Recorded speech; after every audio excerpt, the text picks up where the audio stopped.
Tonight, we're following developing news out of Alabama, where the state Supreme Court has ruled that frozen embryos created with IVF fertilization technology are considered children. Well, that means that in the state of Alabama, frozen embryos are children and would be protected under the state's Wrongful Death of a Minor Act.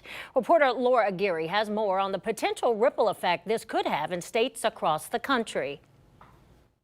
We simply don't know who has the rights here. The controversial ruling by Alabama's Supreme Court could potentially block access to in vitro fertilization treatments for many across the state. We are concerned if the physicians, the healthcare providers will be able to continue their care. People should be concerned about their future ability to get IVF treatment. The decision comes after 3 couples sued a medical provider when their embryos were accidentally destroyed and overrules a lower court that said the embryos were not children. Now, frozen embryos are entitled to the same legal protections as a child under Alabama law. The CEO and president of Resolve, a national infertility association, says that designation has widespread ramifications. Now the court is saying that that's a person. Can we freeze embryos? I don't know. Can you freeze a person? What will happen to all of those embryos? After the 8-1 vote, the lone dissenting associate justice said the decision almost certainly ends the creation of frozen embryos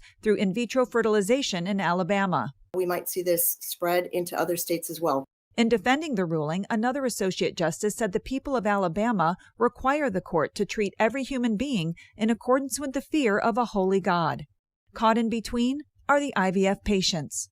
Those embryos are the rights of the people who created them. They may decide to donate them to someone else. They may decide to donate them to medical science. They may keep them frozen, but they are their choice to do.